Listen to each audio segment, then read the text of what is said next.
Hi, everyone. Thank you for being on the show. I am so excited about today. I am excited because I have the beautiful, the wonderful. We haven't seen each other physically in a year since I actually received my World Ambassadorship in New York, Dr. Jennifer Harris. She's a real estate broker, speaker, coach, entrepreneur, philanthropist, author, founder of Purses, Pumps, and Power Network.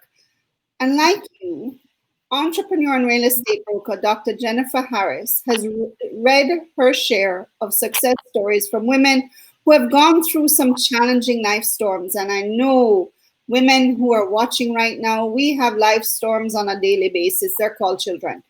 Anyway, and the glass ceilings, and so many other systemic barriers. Dr. Jennifer believes that her own life storms helped catapult her towards her dreams of business ownership. Executive coaching, oh my gosh, executive coaching, and empowering women who are stuck, stagnant, and steep in their life, career, and business. He does this through real estate, entrepreneur workshops, coaching, and conferences. Some women, and I'm not joking, some women, let's hear it, dream about wealth, and some actually talk about it.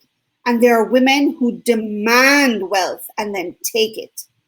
Dr. Jennifer Harris is that woman. Known as a woman with the Midas touch, everything she touches turns to legacy. A true advocate, Dr. Harris has devoted her life to creating financial and economic freedom for women around the globe. After achieving explosive success in residential real estate, she knew that she could leave no sister behind. So she founded Buy It and Flip It Women, an investment consultancy which turned everyday women into real estate moguls. But she couldn't stop it there. No. Because as a CEO of Purses, Pumps, and Power, and I love that name, by the way, Dr. Harris has ignited a global and worldwide movement for women to step into their destiny of wealth. Her organization teaches women how to attain the 7 purses of wealth, and the pumps represent the life work that women must do in their lives, business, and careers. See, systemic barriers, because those heels were definitely invented by men. Her newly released book and soon to be blockbuster documentary, we have to talk about that. The Black Woman's Declaration of Independence will be the beacon call for Black women everywhere to rise to new heights, seizing the economic power that is theirs to claim. She continues to pave the path to financial freedom with the introduction of the Black Women's Traders Academy, where she teaches Black women her exclusive blueprint to building an investment portfolio they will cherish. You see, she's even doing generational wealth.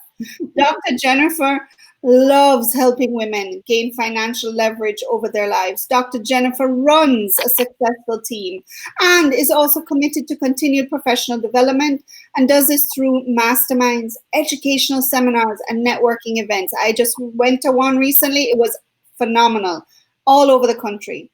At one of the educational conferences, Dr. Jennifer was fortunate to be called on stage at the Georgia Dome by Miss Oprah Winfrey to share some private moments about her life and business. It was a magical life moment that she'll never forget. She contributes her success to her faith and is grateful Dr. Jennifer has the opportunity of being the company of some celebrity superstars. Sorry. I have to read this whole biography because it's so amazing. Like, it's just inspiring.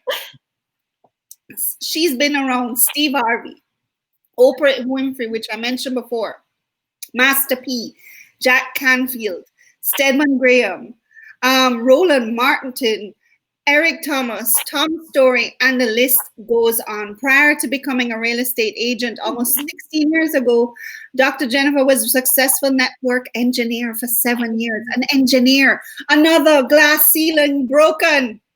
She was proactive and made the decision to become an entrepreneur when jobs in her field were outsourced overseas and by men. Dr. Jennifer resides in the state of North Carolina. She received her bachelor's degree in business management with a concentration in marketing and engineering from North Carolina State University in Raleigh, North Carolina. She was also in ROTC in high schools and college. Dr. Harris serves on various women's and veterans boards and has received several real estate awards, including the REMAX Hall of Fame. Dr. Jen has also received several awards, some of which include the ICN Distinguished Leadership Award and the ICN Women Add Value Award from the I Change Nations Global Organization from founder, ambassador, now Sir Dr. Clyde Rivers. Dr. Harris is also the founder of Winning Warriors Foundation, Inc., which is a 501, a charity company that assists veterans and military families. Wow. They assist veterans with ending homelessness, bills, transportation, to and from appointments, and also job placement. Wow. She works closely with veteran families to make a difference, all in honor of her father, Wilbert Harris Jr., who was a veteran in the 82 2nd Airborne. Dr. Jennifer also worked closely with congressmen, senators, and secretaries in North Carolina to continue to push forward the much needed programs for our veterans through their foundation. So you can call Dr. Jennifer many things: a real estate guru, which I've mentioned, a forex savant, the #1 wealth and career strategist for women in the world. But you know what I can simply call her? A real friend, not just to me, but to every woman out there. And she's a friend to you today. And friends, don't let friends live with an empty purse. So ladies, raise your purses, embrace your power, and step into your destiny of wealth. Today with Dr. Jennifer Harris and Family Civility. Wow, you can visit her on www.jenniferharris.com. Amazing. Like, I just have and you have done so much in a very short time because you're a very young woman. And you know, that's just phenomenal. So Dr. Harris, what is pumps, purses, and power? Yes, so first of all, I'm getting it wrong. Sorry. Purses, pumps, and power. So first of all, thank you, sis, for inviting me to be a part of your show. I mean, what is it, about a year ago, we actually got a chance to meet for the first time. Yeah. And we just sat and talked. And one of the things I know that God makes no mistakes in connecting with people, no matter what skin color they are, no matter what background. And so I'm so proud of everything that you're doing around the world, around the globe. So first of all, I want to say thank you. Thank you. Secondly, so Purses, Pumps, and Power is kind of like my baby. I kind of call her my baby. And you know how babies are, wanting them to be a part of something more globally, something more larger. And also on top of that, helping them gain financial leverage over their lives. And so it's often been said that when women, we are totally in transformation of the world, but when women become more powerful in their purse, we can actually transform not only the world, but lives for generations to come. And so that's the reason why I wanted to have Purses, Pumps, and Power. Wow, amazing. And you see, you, as you said, you went through it. So it was like an evolution of saying, hey, I've gone through this. This is what I've done. Let me help others. Yeah. Amazing. So I mentioned it in the bio. What are the 7 purses of wealth? And I love how you put that. It's not 7 steps, because we do have more than one purse. And I have to confess, I'm a purse lover. I can buy it without having to lose weight or gain weight. Right. And I do have a few purses. Yes. So what are the 7 purses of power? Oh, yes. So wealth. 7 purses of wealth we truly believe in our network that women should have at least 2 to 3 purses that they are striving for. And we also say it doesn't matter what type of purse you have, but it matters what's in your purse, right? So the 7 purses of wealth can be anything from a real estate purse to career purse, entrepreneur purse, investment purse. You got forex trading purse, you have savings purse, and you also have stocks purse.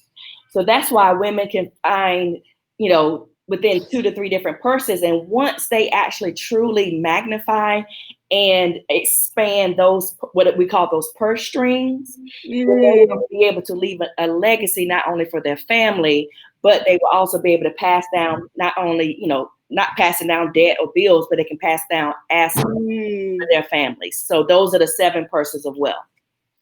Wow. So what I like and what I heard about that was you are actually, as a woman, we are multitaskers. So you don't have to rely on one purse. You can have multiple purses, and just like we have to organize our purses. But what happens to those who, for example, and I'm going to stick with the analogy of a purse. We tend to change our purses one day, and of course we forget things in one purse and don't do purse. How can we manage to ensure that we have everything we need that day in our purse to succeed in that purse, with that particular purse? So organization, yes. So within the analogy of the purses and dealing with the 7 purses of wealth, each lady has their own pretty much independence of where they want to see themselves. Some women have achieved success in or want to go down the path of investing in real estate, or maybe starting their real estate business, or maybe they just want to just take over the family home. So you got those different avenues on real estate, but at the same time, they're either working a career or they want to start a business or be an entrepreneur. So it really depends on where a lady sees themselves, because when I started off in my career purse, I didn't always end up, like you said before, I was engineer. So of course I did 6-7 years as an engineer under that career purse. But then I had to shift when a lot of those jobs got shifted overseas for myself and my department. So I had to shift into more of not just a career wise, but the entrepreneurship side.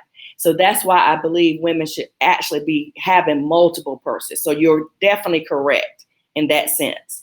But the beauty of it is they can actually have multiple purses at the same time.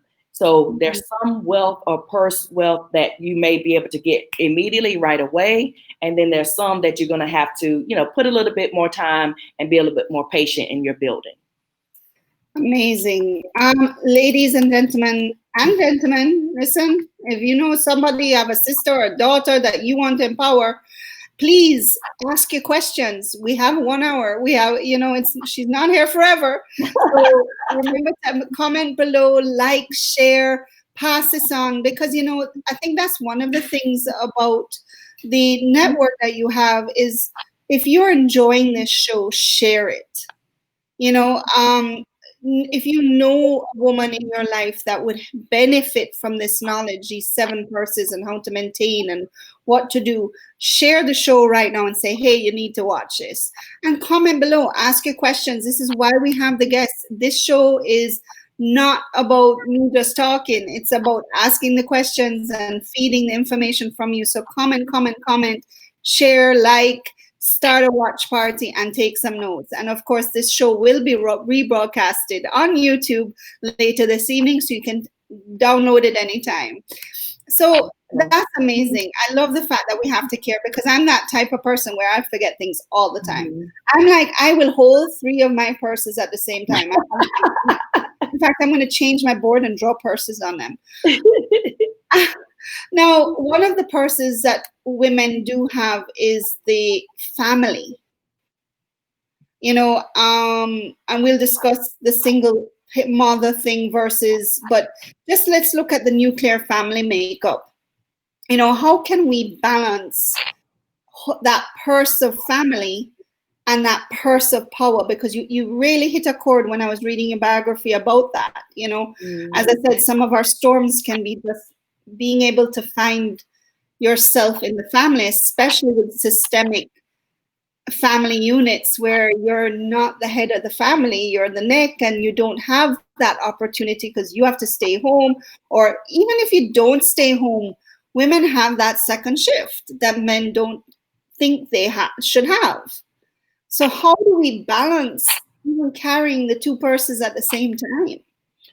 Well, first of all, I don't believe there's a such thing as balance. And the reason why I say that is because if you really think about how many hours, if there's a mother out there that is a working mother, she still is a mother at the end of the day, but she also could be a mother that's working in her career. She could be an entrepreneur mother. She could be a corporate CEO and still be a mom. So 100%, she's always going to be a mother.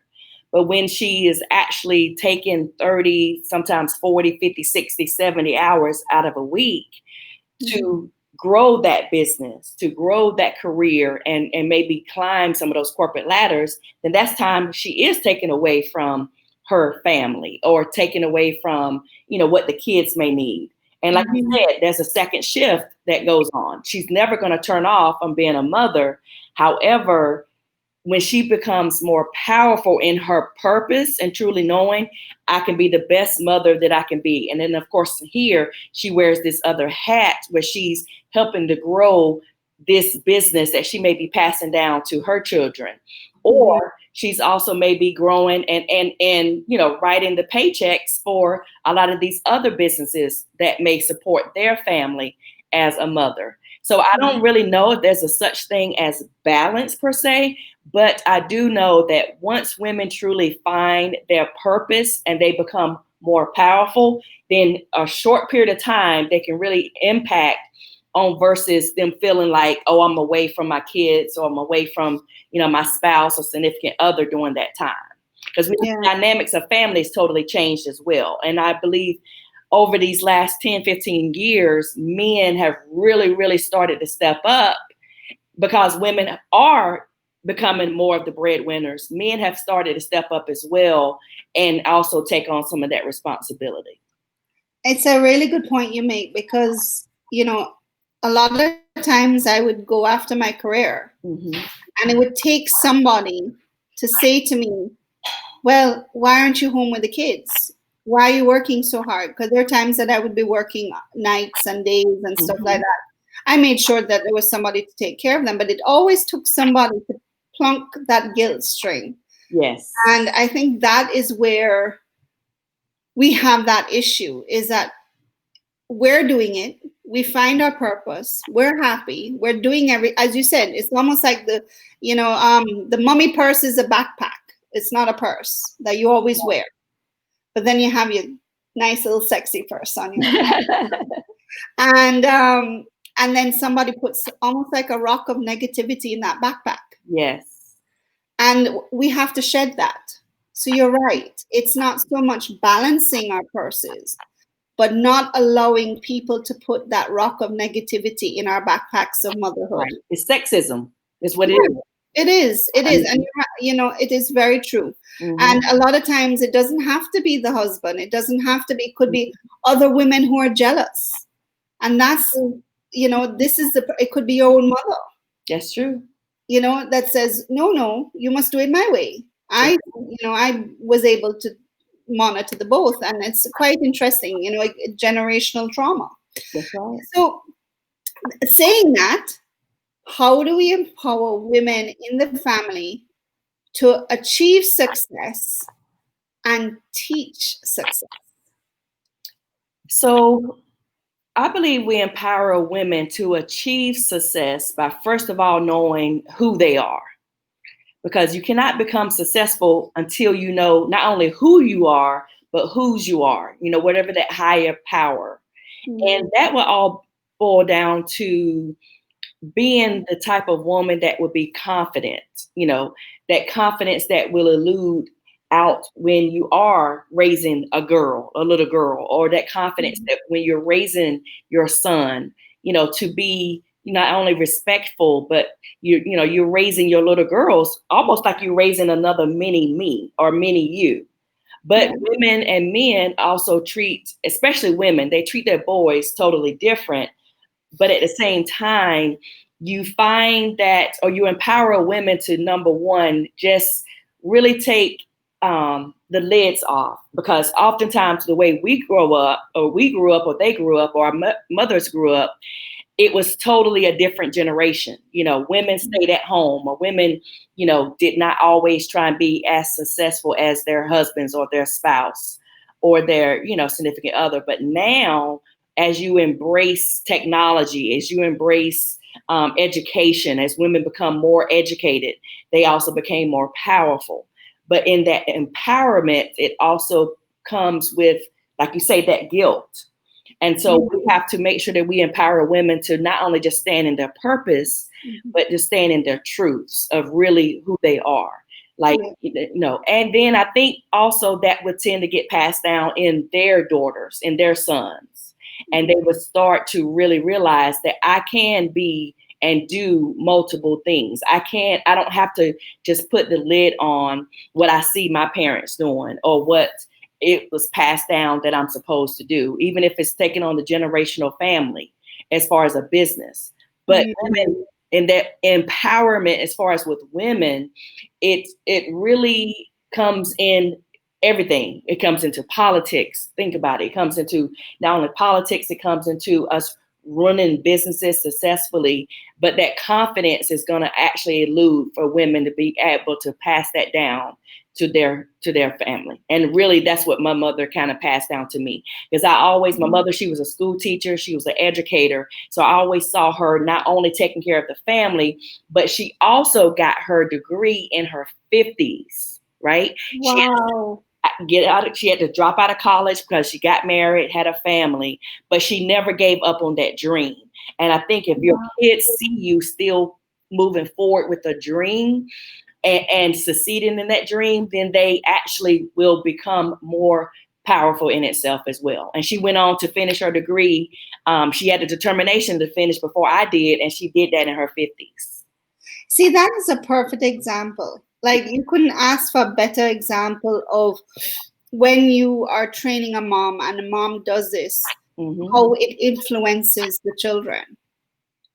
And I look at COVID and what's been going on, and I look at how this 1 year that you met me, that was the beginning of my year. Yeah. I mean, getting that and going forward with my initiative and seeing what has happened in this year, I watch how it influences my kids, and that's what fuels me. Because they're like, Mom, we're so proud of you. I'll give you an example. My daughter and I did a Girl Guide meeting. We had to do a mother-daughter, parent-child. The parent had to show up, or guardian. And she introduced me, and she says, my mother is a World Civility ambassador and teaches family civility all over the world. I'm like, yeah. And I was like, Mac, we're not supposed to, we're just saying this is my mom. No. I'm very proud of you, Mom. That's right. You're making changes in the world, and I want to tell everybody about it. And I just went, wow, I need to keep going. Yes. And that's a version of wealth too. That's so right. when we speak about wealth, Dr. Harris, let's talk about, as you said, the different types of wealth. Can we go through the 7 purses again? How do you, for somebody who has never done investments, or I'll give you an example for somebody who never, like, they're like, how can I invest? I hardly have savings. Or they may have $1,000 of savings. What can they do? Well, first of all, you have to start before you're ready, and you have to start where you are. So one of my mentors has always told me, wherever you are in life, your mind got there first. So you have to not only see yourself where you are now, but you have to be able to see yourself, 5 months down the line, 5 weeks, 5 years, even 50 years. And those times, so you don't just look at where you are now, look at where you want to be. So wherever you are in life, your mind got there first. But you have to start where you start before you're ready, number one, and then also start small. So if it's $5 saved and tucked away, if it's, maybe just cooking at home versus going out to eat, because of course a lot of the restaurants are really feeling that in a sense of, but it's also one thing that COVID has also done is cause people to really look at their income and really look at, well, do I really need to be, or did I need to be spending this $10 over here at, taking out this lunch? And now they're cooking at home more, which is also causing families to be together more. Because before we were always out the door, going. We didn't even know what maybe some of our kids even liked, or what, your spouse even liked. And you're just passing in the night or passing during the day. So this has also allowed people to really sit down with a budget. And I know I totally do not always go by budget, but at the end of the day, I remember I had wrote down every time I actually went to Starbucks for coffee or some other place, and I looked up and it was about $400 in that month that I just mindlessly was just swiping. Yeah. So we have the resources, because only thing poor is just underdeveloped resources. It's not that you're poor in your wealth. It's just those underdeveloped resources. And now you can start taking these other resources and look to see, how can I take $5 and maybe get into the stock market? Or how can I take that $5 and tuck it away in a savings that you don't know about? Or how can I take that $10 and start to do, trading, or learning how to trade through the Forex, market, which is what it does. Forex allows you, or allows anybody to be able to take, $2, $5, $20, $200, and build it up and compound it over time, no matter where you are in the world. And it's a $5 trillion, well, actually it's over a $5 trillion industry. Wow. So if you start just small there, taking that $5 and then just start to multiply it and compound it and just tuck it away, you'd be very surprised what can happen in 3 to 6 months or even a year. So quickly, 3 to 6 months? Yes, absolutely. That there is, I don't know if you've been to Vegas before, right? No. Lots of things. Before COVID, it was on my list. I've been to Vegas too many times to name, but Vegas has these penny slot machines, right? And then they have the 5-cent, they have the $5, the $50. But do you know that those penny slot machines produce a whole lot of money if someone was to hit? Yeah. People are not thinking about the penny, but look at how many of those pennies add up. Yes. Right. And when you think about that, so even just starting, it could be just something you saying like, I'm gonna save $25 this week, or I'm gonna put $25 into, and I say stock. If you're looking at stocks, start with what you know that you often tend to buy, that you're going to pay attention to. As Warren Buffett teaches that all the time. Wherever your interests are, and wherever your money lies, that's where your heart lies also, right? And so he started doing stocks like Pepsi or Coca-Cola, or if it's Starbucks, or if it's a business or company, Amazon, Walmart, all of these companies, but have people, even though they shop there, but have you thought about what kind of stock can I have there? Or have you also thought about, well, I know global trading is something that every time you go international, we were just there a year ago, and look at all the currencies that are out there, just besides your main currency, like here, the US dollar to maybe the Japanese yen, or the US dollar to, the Canadian dollar, whatever that is. You can actually get online and really, really start learning about these things. So you don't have to have a whole lot of money to start.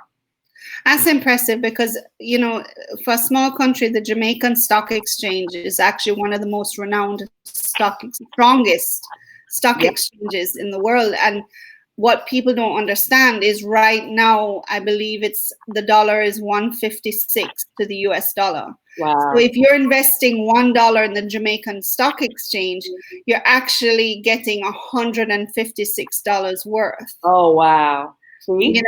and with the Canadian, it's 120, like 110, 100. So believe it or not, investing in the Jamaican stock exchange gives you even more results Wow. because And your dollar goes farther because you're not investing a dollar, you're right. investing $156. Exactly, You know? exactly. And on top of that, with the global pandemic, people really, especially women, and it's also, I do have a story where there's some ladies that, in some, toxic situations, and they're looking to get out, but the trading has allowed women to be able to that bank account and kind of keep it, separately and not be so much on the radar. So that way, when they feel more confident and they have more saved or they have that money, then they can actually get out of those bad situations.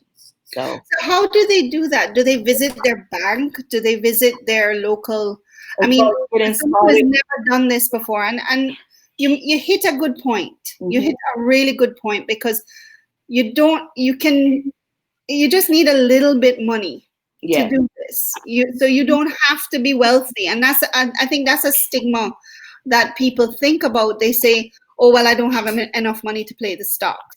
So how do they get into this? Hi, Jacqueline from Jamaica. I see she's gobbling this up because she's so smart, and Jackie will definitely pounce on this. So saying that, somebody like Jackie, for example, has two boys, and has her partner and works every day. How can she get into the, and she's in Jamaica, mhm, so she benefits from that strong stock market. Where yes. would she go? Well, stocks and trading is totally two different things. Of course, Yes. stocks is where someone is looking at a company, that's publicly traded and they're looking to buy stocks. Hmm. Some people maybe flip stocks and then some may want to hold on to stocks. Most of the time, we know people to hold on to particular stocks. Hmm. But now, if someone is looking to get into the trading of the Forex market, then there's some free apps they can download. They can download the Forex app. Wow. They can actually download, you can kind of Google multiple different apps that you can download to start learning for free. Or you can actually connect, like we offer a different trainings with our ladies through my Trade It Like a Lady, platform. I love it. So we're going to start showing more women how to kind of get started in the form of trading, but we don't want them trading with their dollars yet. We want them really just getting the education because it's a skill set that they're learning. Yeah. And in the trading, once they learn that skill set, nobody ever in the world will be able to take that from them. So So they if you're watching the show right now and you want to do trading like a lady, let us know. Just say yes in the comments. Put your hand up. Smile. Just say, hey, I want to be part of this trading like a lady and learn how to do this. Because again, there are not many people that would think about it. I mean, and you do this course online, correct? Yes, it was actually one that we're going to start doing some webinars. We're teaching that through my Purses Pumps and Power Academy. So if Mhm. they go to pursespumpsandpoweracademy.com, they can get some more details there as well. And then it's also I buy it and flip it women. We actually show women how to start investing in real estate. I'm actually going to be looking, once everything kind of lifts, I'm actually going to be taking a group of women to places like Africa and Canada and Mozambique and all of these other places, so that way they can actually see outside of the states that they're in or the country that they're in, how they can also invest into real estate as well. Amazing. Amazing. Well, when you're coming to Canada, Yes. you're I've coming. been to Toronto before. I love Toronto. I love oh gosh, it's so many other places. Oh, Niagara Falls area that I've been, that was close to on the other part of getting to Canada. And so I love it. I love it there. So Debbie Elliott has already said, yes, count me in. I want to be like a lady. Fantastic, Debbie. And you're sounding like it's not as hard, or I think what it is, it's very intimidating. Yes. And Again, it can be it's a very intimidating. male dominated Yes. industry, and we women feel like, because I remember, what was it? something I watched or a documentary, and they said, oh, we prefer men to do this type of trading because they're not emotional. Well, but let me tell you, women make the best traders because men get their ego involved when it comes to trading. And on top of that, I think they tend to push the envelope a lot more. Like if you have a trading goal to say $500 a day, right? Or Mm-hmm. you set a trading goal to $1,000 a day. Well, once you get to that 500 or once you get to that 1,000, most of the time you just stop. But men will say, "Oh, if I can do that, I can just," and then they end up blowing it. So that's how I believe women make better So traders. our conservativeness, or that I have to provide for my family, or that nurturing Yes. says, okay, we have to stop. We can't be too risky. Right. And those instincts, sitting in. Yeah. Because we'll say, oh, I'm good, and then we sit here and we just go on about our day. Because trading is not something that you're going to do 24 hours a day. Mm-hmm. It is something that does require some patience. It does require, some skill sets and you learning. But like I said, it's almost like if you went to college for 4 years and then you come out and you're like, what am I going to do now? So trading is something that anybody, no matter where you are in the world, no Mm-hmm. matter what your background, no matter if you're educated or not educated, that anybody in the world can do, because in all honesty, the banks are what's taking your dollars and they're trading it on a daily basis, which makes it over a 5.3, $5.4 trillion industry. And that's how they're doing the loans for you to buy the house, for you to get the car.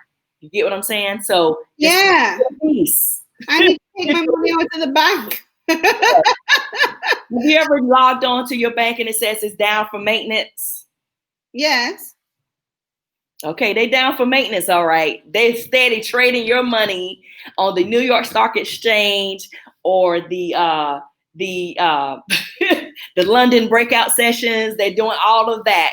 They're trading your dollars, Wow. but they're This is like, with the group of dollars. So that's how they're able to make the trillions and the billions of dollars that they need to have the big high rises. So yeah. yeah, that nobody's in right now. Right, right. Nobody's in right now. Nobody's in it right now. Right. I'm really blown away. I mean, I'm learning. So I hope, ladies and gentlemen, that you're watching this, you have a pen and paper, you're taking notes. Remember, please, if you've missed anything on the show, go to YouTube. But again, if you want to be trading like a lady, definitely write it in the comments. We'll take your names down and we'll see what we can do. I mean, listen, now is the time to put your hand up, because opportunities, God gives us opportunities every day. And we look at, and we can talk about faith, and we don't see these opportunities a lot of the times. Right.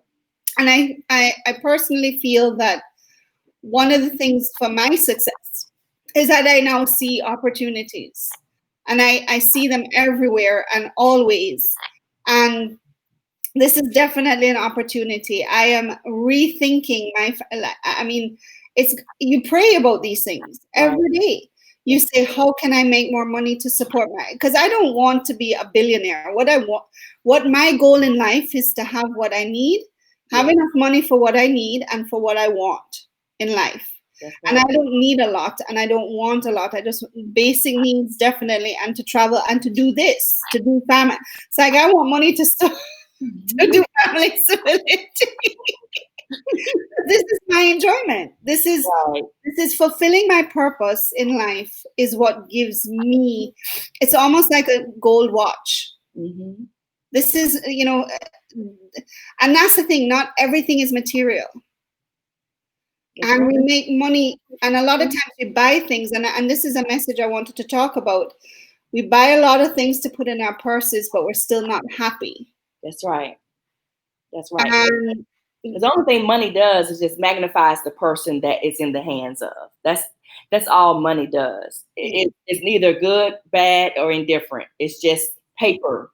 But we as a society will put more status on the paper if it's in one person's hands or one company's hands, or if they don't have that. Yeah. So that's all money is. And then also money is spiritual. And what I mean by that is that again, wherever you are in life, your mind got there first. But I totally know that everyone can be and who they want to be, but just because you get more money does not always mean you're going to be happy. Just because you don't have any money doesn't mean that you're not happy. Mhm. But I say that it does take money, of course, to make the world go round. Hence a lot of people out of jobs right now, and businesses are lost. But only thing money does is just makes it into the hands of the person that's going to be doing good with it or not so good.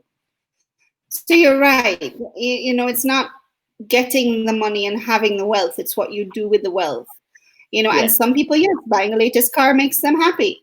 And for people like me, it's more traveling around the world and empowering other people. That's what makes me happy.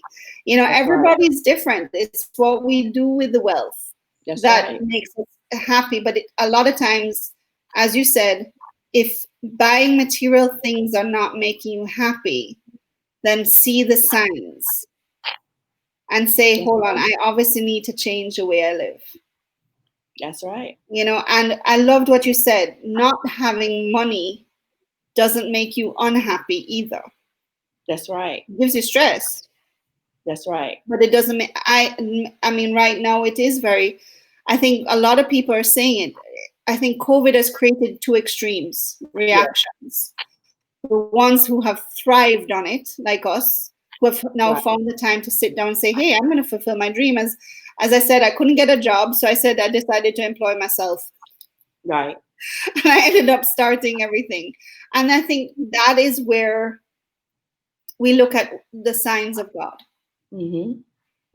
He's showing you something that fair, and this is another topic I wanted to bring up.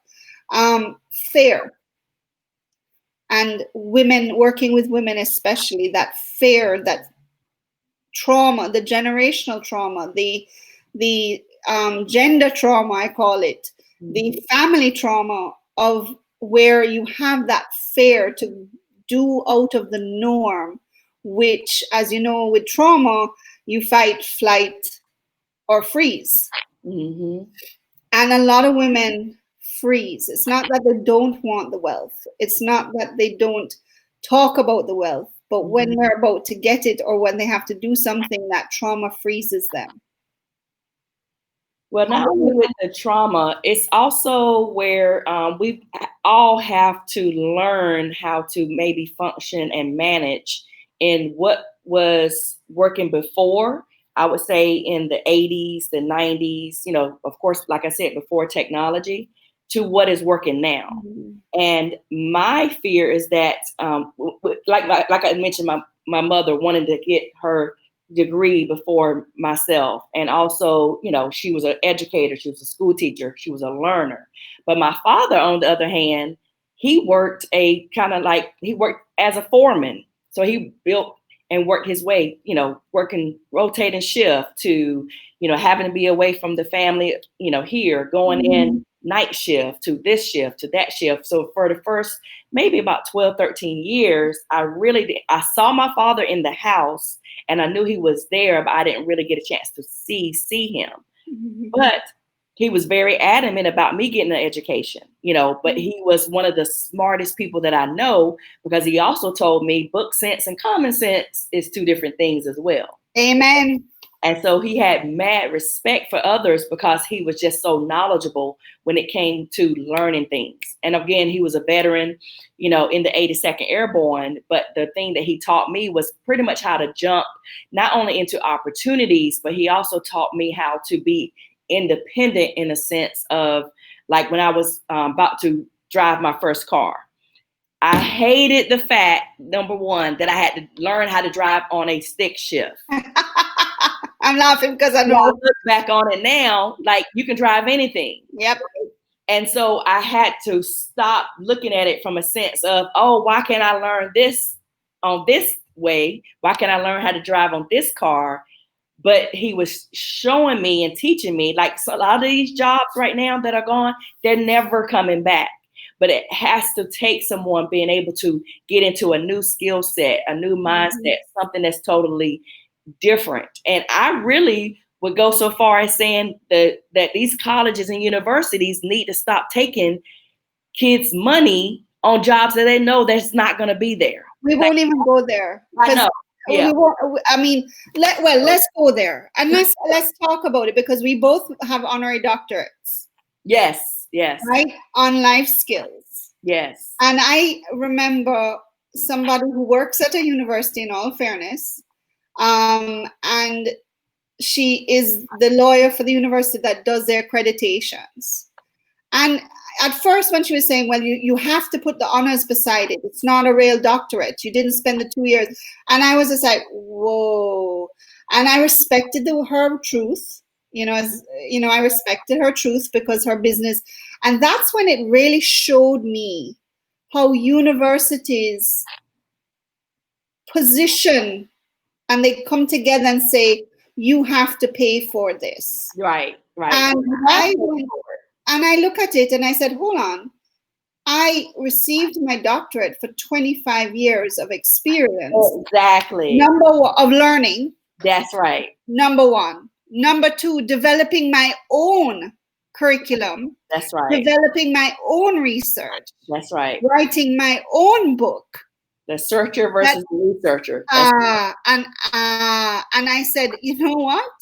I love and respect you, but I bet you $10 that in 5 years' time, your university will be offering my course. Right. And somebody will be paying you to get a PhD. That's right. That's right.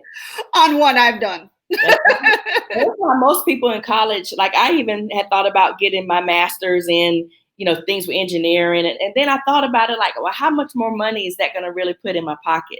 And if it's really not going to be putting that much money in my pocket, I just decided no. But just like you said, there's so many women and also men or just people in general that have so much knowledge that there's no reason why it has to be fitting into that norm. And if they don't look outside of that norm, then they're going to be really left behind because COVID and this whole year is going to really show you the universities that's going to thrive and those that are just going to really be shut down. And it's, you look at, I even take my father as an example. He didn't have a formal education in farming. And yet when he died, there were a lot of goat farmers in Jamaica that were after his handwritten books. He didn't even know how to use a computer. So and I had like bags of exercise books. Wow. And he had actually tracked the genealogy of every goat in that country. Wow. Because he bought the males of all the herds. That's amazing. And was able to upbreed because what his goal was to import the rams from South Africa, the Boer goat. Wow. We had the common goat because of interbreeding, and he upgraded them. Oh, wow. Through breeding. And he knew how many goats, how many rams to bring in to not, and he segregated so nobody, there was no interbreeding going on. And he never ever he didn't even go to college. Right. He actually 6 months before he was taking his bar exam, he didn't take his bar exam. Wow. Because he said, I don't want to be a lawyer. I want to be a farmer. Wow. And so it's the same type of story. It's just like, if he had been alive now, there would be an agricultural college saying you need an honorary doctorate. That's right. Because you look at what the research you've done, just because he couldn't type it up and teach it. That's right. But there's so many goat farmers in Jamaica that when I tell them who I am, they just said, oh, your father, your father, and so there is natural knowledge. Yes. I go back to my granduncles. One of my granduncles never went to school. They formed their business, ended up winning an architecture competition, and the Ward Theatre with the best acoustics you could ever perform in was built. And he never had an architectural degree. That's right. That's right.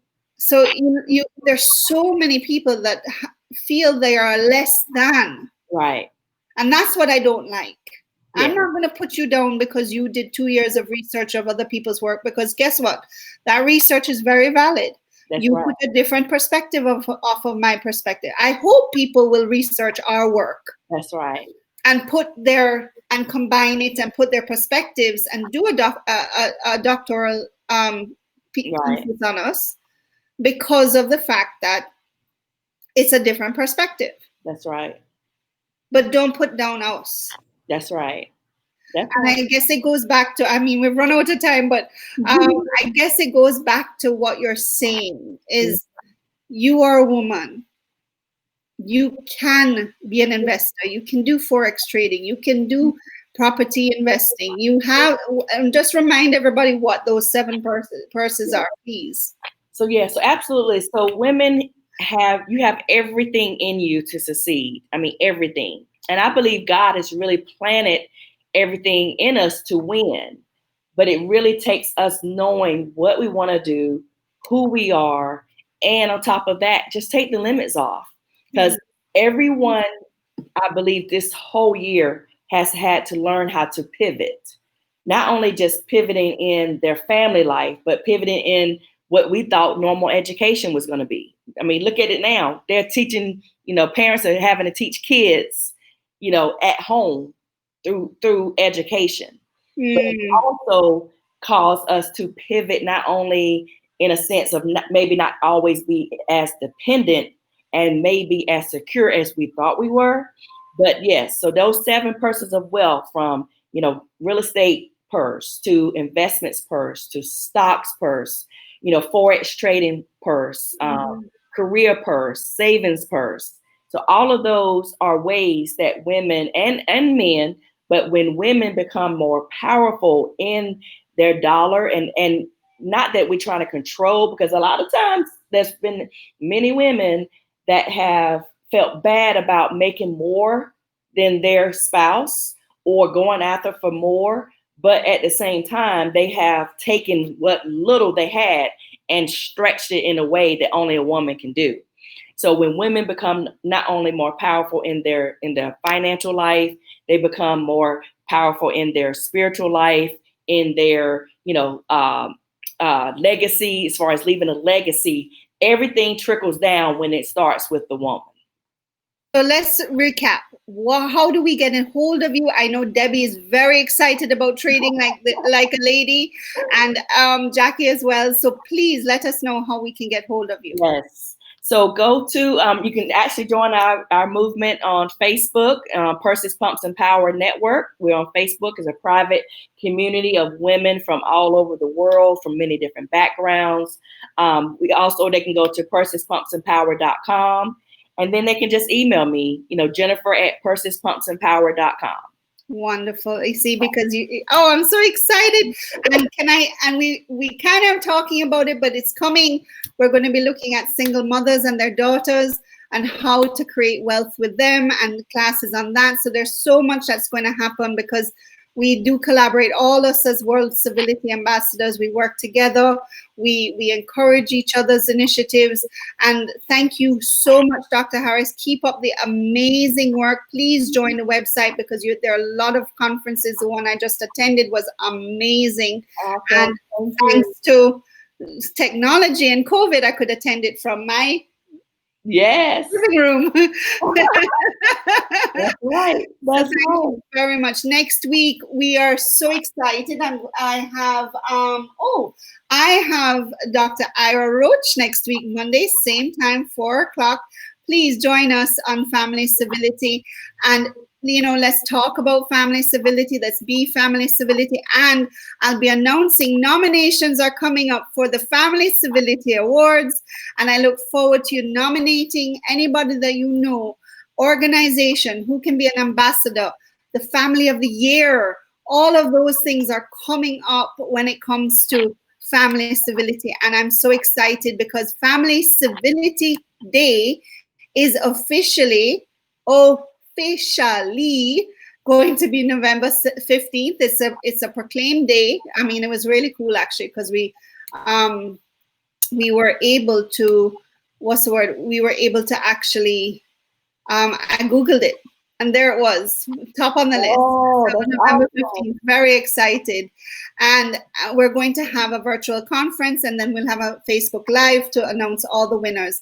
And our conference on November 15th is going to be forming our Global Family Commission. And Ambassador Dr. Harris, I hope you're going to be on the committee when it comes to empowering families, especially single moms, because we need that. We need that. We need that. Yes, You know, the absolutely. nuclear family is not the only family around. That's right. That's right. Absolutely. I look forward to it. Thank you for being on the show. Thank you for Thank everybody who you. watched. Again, if you've missed a show, go to our YouTube channel, the Family Civility Institute. I'm Dr. Rebecca Finlayson Harper with Dr. Jennifer Harris, and have a wonderful week. All right. Awesome.